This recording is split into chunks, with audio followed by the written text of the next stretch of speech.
1983. In the history of video games, it is a year infamous for one thing: the crash. It is remembered as the year the money ran out, the year the bubble burst, and the year the industry seemingly dug its own grave. But if you look past the headlines and the panic, 1983 wasn't an ending. It was a new beginning. While the old giants were stumbling, the blueprints for the future of gaming were being drawn in laboratories and bedrooms across the world. From the rise of the IBM standard to the birth of Nintendo's empire, this is the story of the year that burned the industry down so it could be built back better.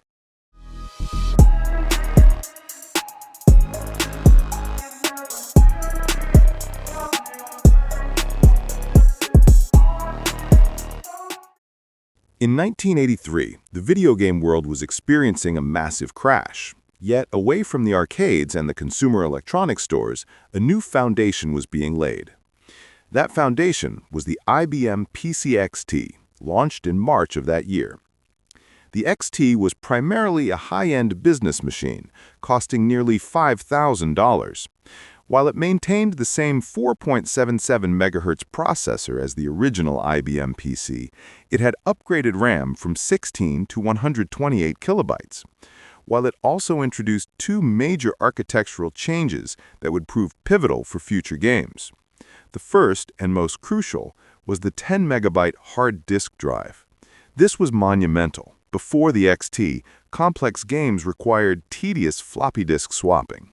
The hard drive removed that bottleneck, suddenly allowing developers to dream of larger, persistent game worlds, the kind of complex simulations and role-playing games that needed to stream huge amounts of data. This was the birth of true high-storage PC gaming. The second change was the cementing of the IBM-compatible standard. By increasing the expansion slots from 5 to 8, the XT validated the open architecture and signaled to clone manufacturers that this was the definitive platform. Developers knew that creating games for the XT meant writing for a rapidly expanding, lucrative industry standard. However, the machine had an immediate drawback: its awful multimedia. The standard CGA graphics were limited to just 4 colors, and the sound was a miserable single-channel PC speaker.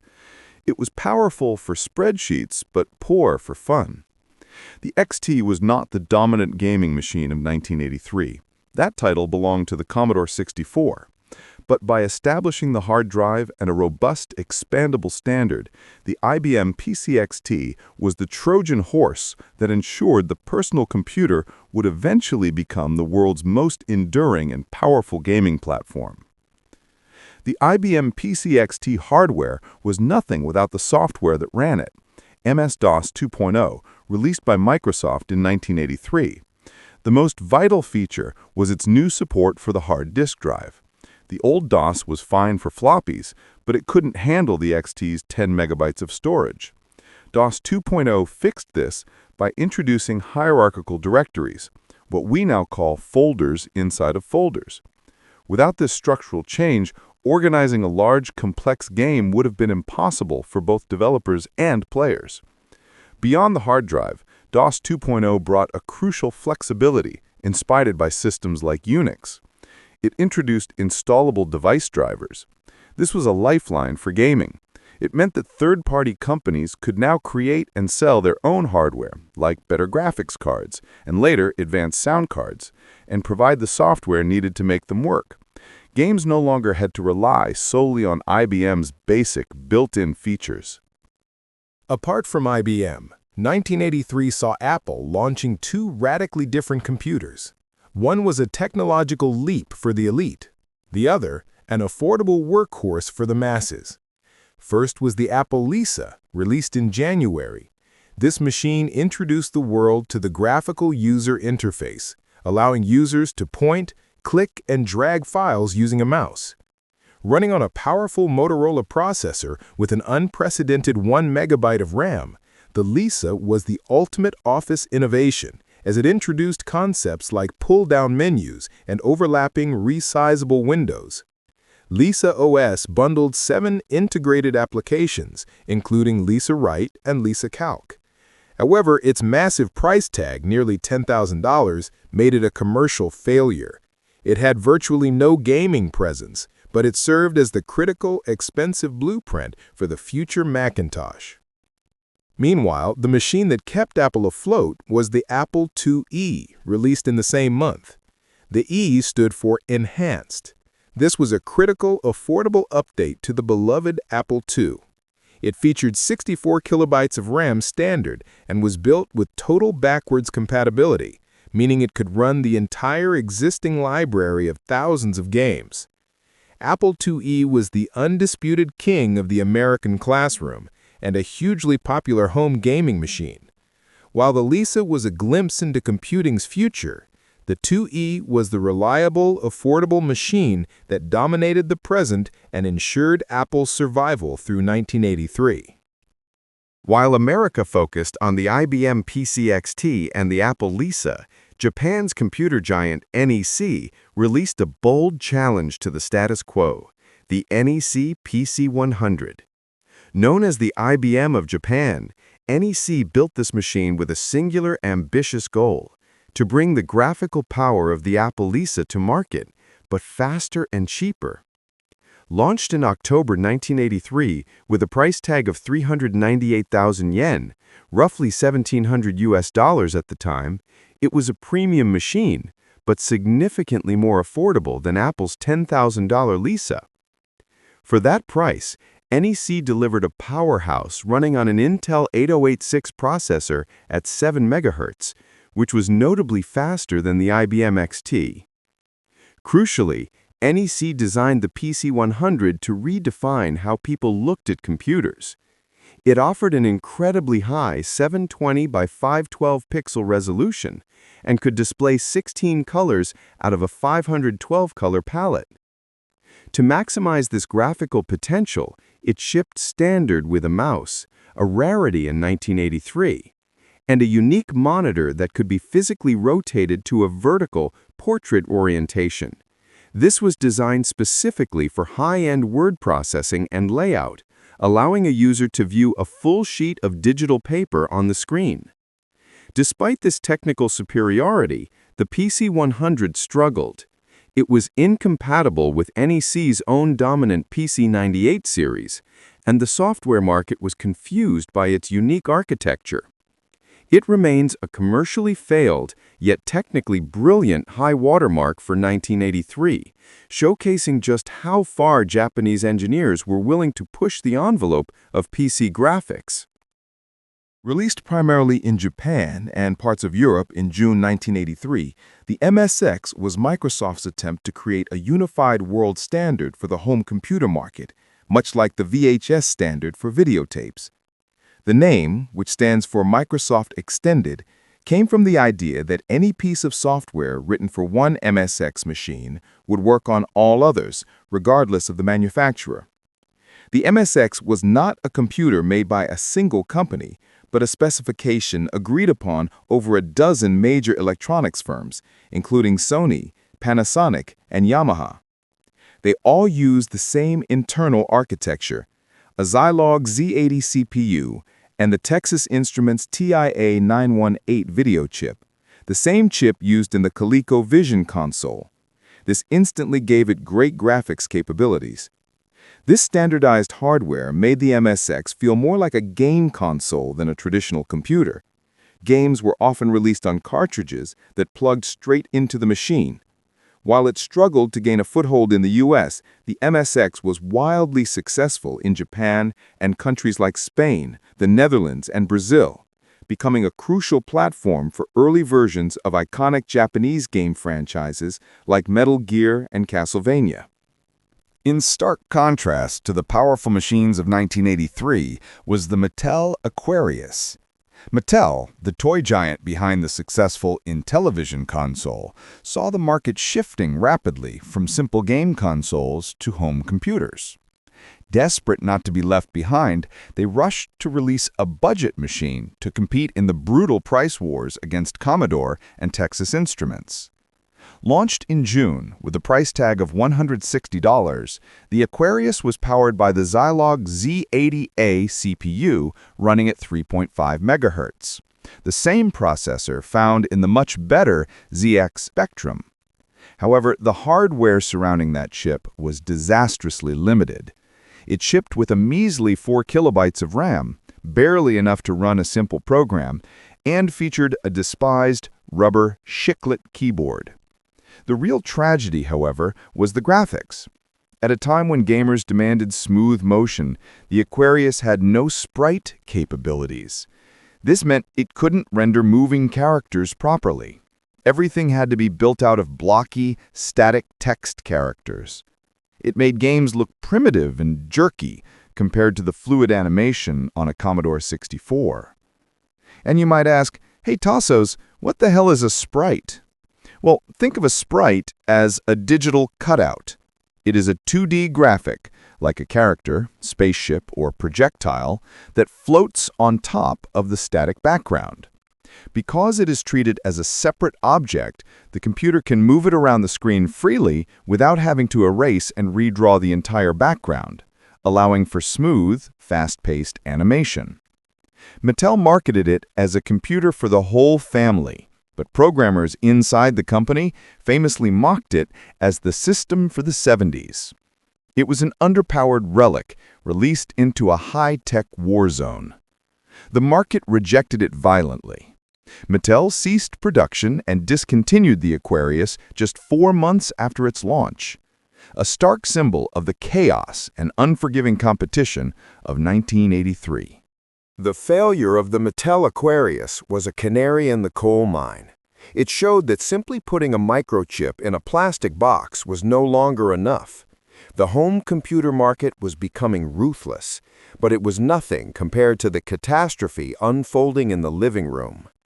While PCs were getting smarter, the dedicated video game console was about to drive off a cliff.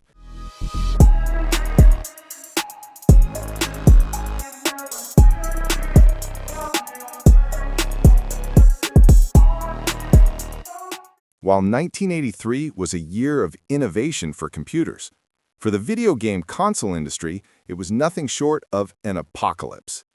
This event, known as the North American video game crash, saw the industry's revenues plummet by nearly 97%, dropping from $3.2 billion in 1983 to just $100 million by 1985. It wasn't just one thing that killed the industry. It was a fatal combination of 3 factors. Too many consoles.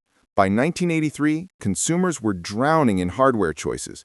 You had the Atari 2600, the Atari 5200, the ColecoVision, the Intellivision, and the Odyssey, all incompatible with each other. It was a fragmented, confusing mess. The trash flood. Unlike today, there was no Nintendo seal of quality. Anyone could manufacture a game cartridge.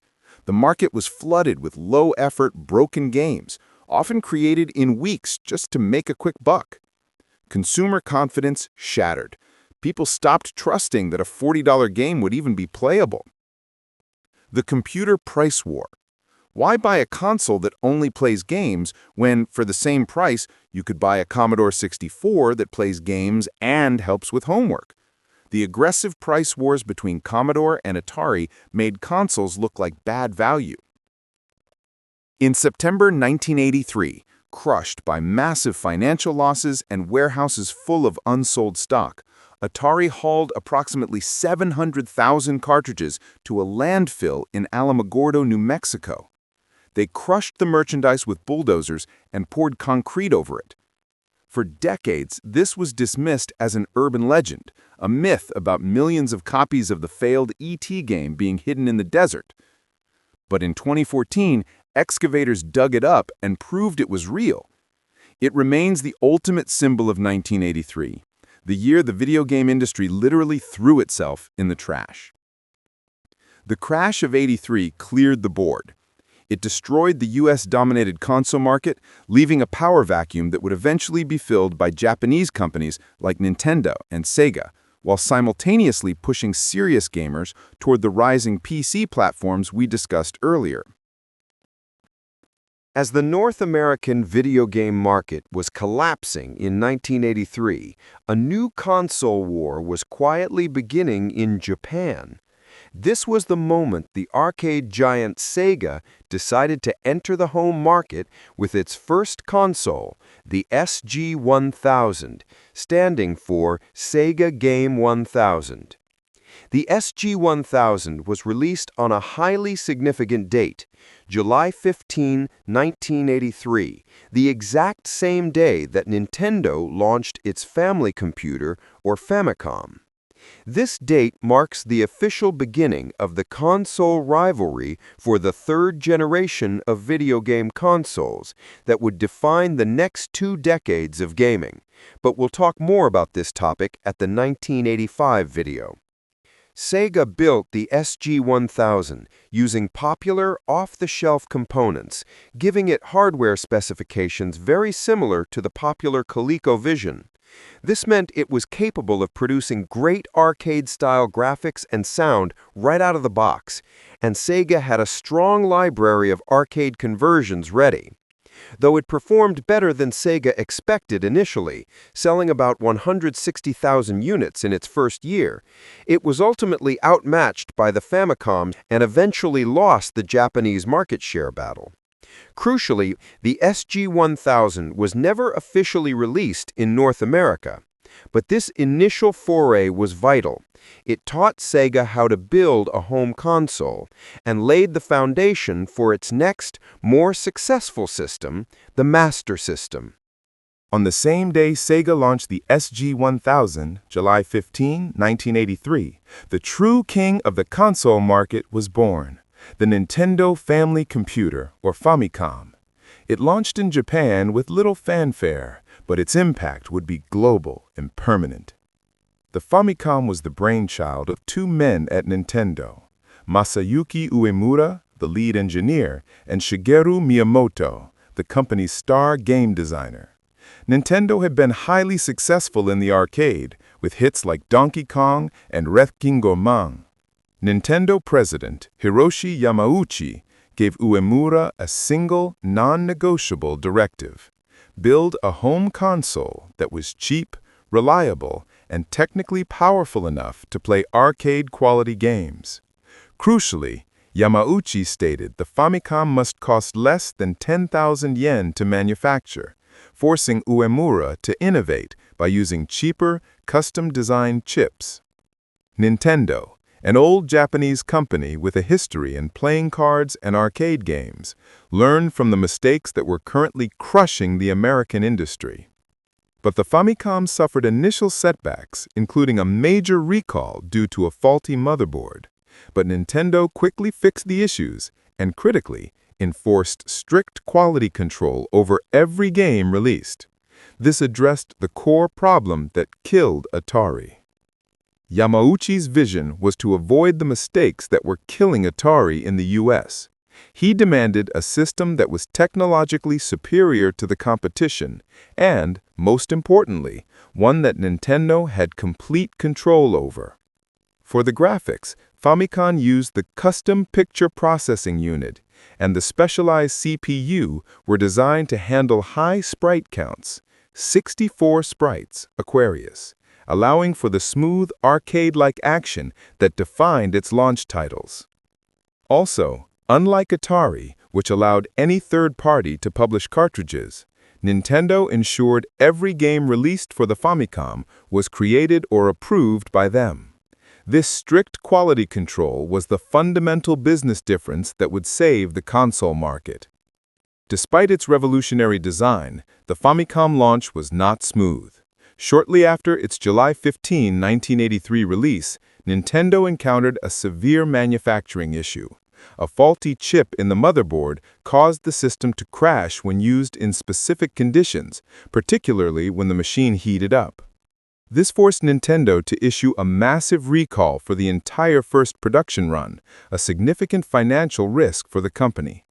However, Nintendo quickly fixed the problem and, crucially, used the opportunity to demonstrate its commitment to quality. The revised, reliable Famicom quickly returned to store shelves and began its path to dominance. While North America was burying ET cartridges, the Famicom was building a new standard in Japan. Its success demonstrated that if you offered powerful, affordable hardware and guaranteed quality software, the console market was still viable. This machine, redesigned as the Nintendo Entertainment System, would eventually save the industry. Hardware, however, is just plastic and silicon without the code to bring it to life. We often focus on the business disasters of 1983, but amidst the bankruptcies and the landfills, game designers were doing some of their most important work. From the sewers of New York to the depths of space, the software released in 1983 didn't just survive the crash, it defined the genres we still play today.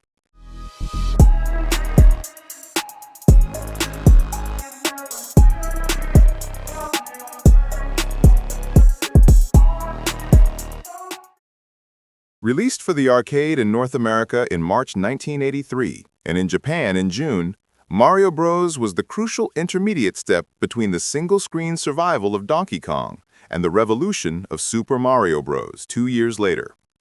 It was created by the legendary duo of Shigeru Miyamoto and Gunpei Yokoi, Nintendo's chief engineer. Mario was originally known as Jumpman in Donkey Kong, and his profession was debated.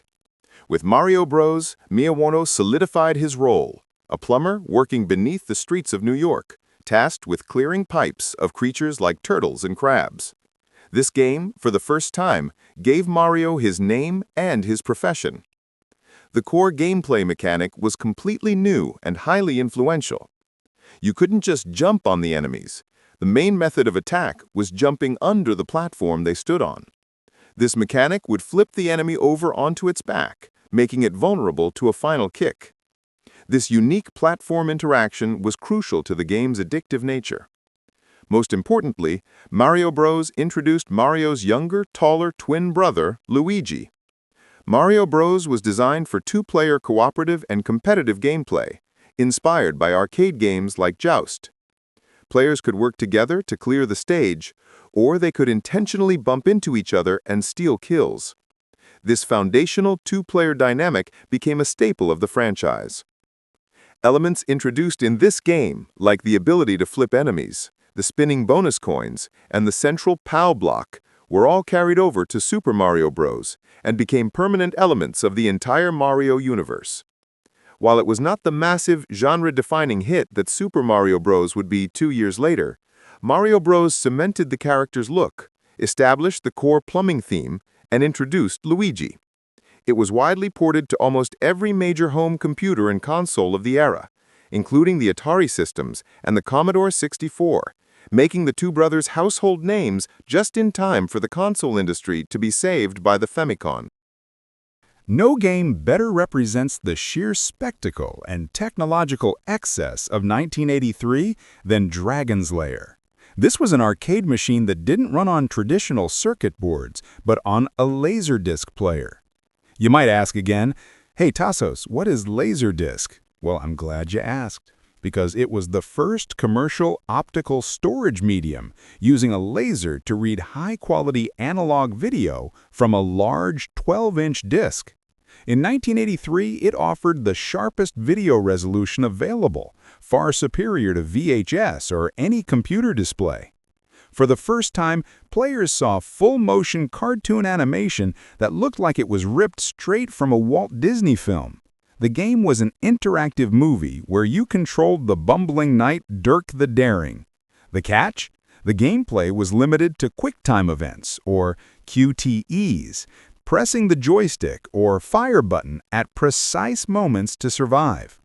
Its production cost over $1 million, and the cabinet cost arcade owners 4 times as much as a standard machine. While it drew massive crowds and saved many arcades from the crash, the game was shallow and the hardware was notoriously unreliable. It proved that in 1983, players were willing to pay to witness a technological spectacle, even if the actual gameplay was minimal and notoriously difficult. Following the massive success of Dragon's Lair, the same studio released its successor just months later, Space Ace. This game doubled down on the LaserDisc technology and full-motion animation, but added a key innovation, the ability to select the difficulty.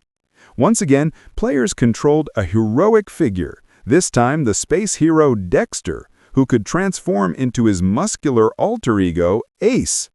Like its predecessor, Space Ace was an interactive cartoon requiring players to perform quick-time events to guide Dexter through his adventures. You were still relying on sheer memorization and lightning-fast reflexes. Crucially, Space Ace was more ambitious and visually complex than Dragon's Lair, featuring more varied animations and a cleaner storyline. However, it still suffered from the same issues: expensive, unreliable hardware, and gameplay limited entirely by the LaserDisc format. It showed that while the spectacle was still profitable in 1983, it was a technological dead end for arcade gaming. On the opposite side of the arcade from the LaserDisc spectacle, Namco released a game that quietly revolutionized the vertical scrolling shooter genre, Xevious, in February 1983. Its creator was Masanobu Endo, a visionary designer at Namco who sought to bring a greater sense of realism and strategy to the fast-paced arcade market. Endo's team introduced the game's biggest innovation, a dual weapon system. Players piloted the attack craft, the Solvalu, and had to manage a forward-firing zapper for enemy planes and a blaster bomb for strategic ground targets. This dual action required genuine multitasking and strategic positioning. Crucially, Endo demanded a cohesive world. The ground environments were unlike anything seen before. Instead of a simple star field, Xevious featured a continuously scrolling landscape with forests and roads. This environment wasn't just scenery. Endo wove in a mysterious, ancient lore, with the landscape even featuring real-world patterns like the Nazca lines, hinting at an ancient, technological civilization returning to Earth. The game was full of secrets, like hidden bonus areas and the elusive Soul Citadels. This focus on hidden complexity, combined with a unique graphic style and the introduction of a massive enemy known as the Andor Genesis, proved that shooters could be deep, beautiful, and strategically rewarding, setting a new standard for the genre in 1983. Following the massive success of the first two titles, Nintendo tried to evolve the franchise in 1983 with Donkey Kong 3. But this game took a massive risk. It almost entirely abandoned the platforming genre and made a shocking replacement. It removed Mario and replaced him with a new protagonist, a gardener named Stanley. This was a significant departure from the original formula. Donkey Kong 3 was a pure vertical shooter action game, where Stanley used a pesticide spray to control the action. The goal was to protect Stanley's greenhouse. The central mechanic involved pushing Donkey Kong up toward the roof of the greenhouse while simultaneously fending off swarms of insects that were trying to steal Stanley's flowers. The game was designed around this vertical pressure. If Stanley stopped spraying Donkey Kong, the great ape would descend, potentially stepping on Stanley's head and causing him to lose a life. This created a fast-paced, two-pronged challenge: offense against Donkey Kong and defense against the insects. Donkey Kong 3 was visually vibrant and unique, but the abrupt shift in genre, combined with the absence of the franchise's established hero, confused and alienated many fans who expected the classic jump-and-climb action. It was a modest hit, but its commercial performance was lukewarm compared to the first two Donkey Kong games. It took more than a decade for a sequel of Donkey Kong to be released. In May 1983, with the video game crash already underway, Atari released a game that delivered a much-needed dose of optimism and immersion: the Star Wars arcade game. It was not just a game, it was an experience. The game was a first-person space simulator that put the player directly into the cockpit of an X-Wing fighter. Instead of relying on raster graphics, the squares and pixels of standard screens, Atari used vibrant vector graphics. These sharp, bright lines created a unique look, making the game feel clean, smooth, and genuinely three-dimensional. The gameplay perfectly tracked the movie's key moments. You fought TIE fighters in a frenetic dogfight, navigated the surface of the Death Star, and, in the thrilling finale, you had to fire torpedoes into the thermal exhaust port. Adding to the immersion, the game featured actual digitized speech from the film, a rare and thrilling feature at the time. It was a massive hit, providing a truly cinematic feel that few competitors could match.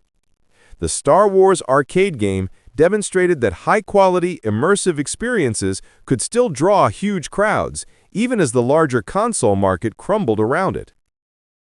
Released in August 1983, Ultima III Exodus was designed by Richard Garriott, who created a game that was instantly recognized as the gold standard for complexity and gameplay.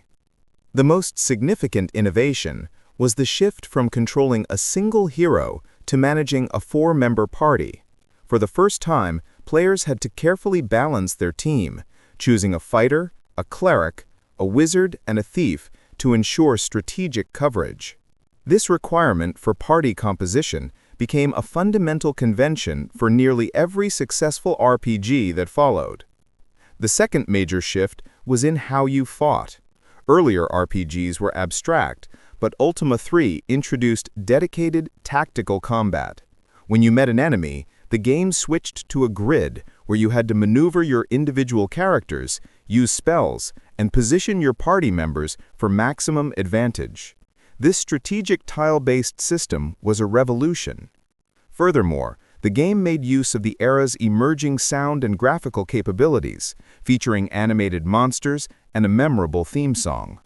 By formalizing the high fantasy setting of Britannia and establishing both the party system and the tactical combat engine, Ultima III Exodus created the foundational framework for the entire computer and console RPG genre. The legendary franchise, Bomberman, began its life in July 1983, developed by Hudson Soft, not for an arcade, but primarily for Japanese home computers like the MSX and the PC-88. It was a humble, single-player puzzle action game, but its core concept was pure genius. The objective was deceptively simple. Players controlled the character, initially depicted as a robot, navigating a dense maze. Your sole method of progression was planting bombs to clear blocks and destroy enemies in the maze, all while seeking the hidden exit. The challenge lay entirely in timing and pattern recognition. The player had to master the bomb's fixed fuse time and its cross-shaped blast radius, using the explosions to corner enemies while ensuring they didn't entrap or destroy themselves. This balance of spatial strategy and risk was instantly addictive. While the 1983 version was purely a solitary maze challenge, it established the foundational gameplay loop, the planting, the running, and the strategic destruction that would later be adapted into the famous multiplayer battle mode. This unassuming 1983 title was the quiet beginning of one of the most successful and enduring multiplayer franchises in video game history. In complete contrast to the high-tech flash of the arcade was the modest genius of Loadrunner, a game released for the Apple II and other home computers in 1983. This simple action puzzle game became one of the first truly viral hits of the home computer era. The goal was simple: collect all the gold chests in the maze while avoiding guards. The genius lay in the player's unique ability to dig holes in the floor. You had to strategically dig holes to trap enemies or create pathways to access different parts of the level. This gave the game a sense of physical interaction and strategy unseen in pure platformers. What sealed its success was the inclusion of an in-game editor. This allowed players to design and share their own custom levels, giving the game near infinite replayability. Loadrunner demonstrated the power of user-generated content and remains one of the best-selling games for the Apple II and Commodore 64 platforms. Finally, no history of 1983 is complete without mentioning the high point of text-based adventure gaming, Planetfall by Infocom. At a time when graphics were limited, Infocom created worlds of incredible depth and humor entirely through written narrative. In Planetfall, the player is a low-ranking officer stranded on an abandoned planet. While the puzzles were intricate, the game's true magic came from its companion character, a small, childlike robot named Floyd. Floyd was a fully realized, funny, and emotive companion. Floyd's emotional arc and eventual sacrifice provided a level of character interaction and emotional depth that was impossible in the pixelated graphics of the era. Planetfall proved that text-only games, with their sophisticated parsers and rich descriptions, were still the superior medium for detailed narrative and character-driven storytelling in 1983. Looking back, 1983 was a year of violent transition. It was a forest fire that burned away the dead wood of the early 80s, the bad hardware, the rushed games, and the confused market. It was the year the PC found its professional footing with the XT, the year the console found its savior in the Famicom, and the year storytelling and strategy took center stage in software. The crash of '83 didn't kill video games, it forced them to evolve. And the survivors of that chaotic year went on to build the digital world we live in today.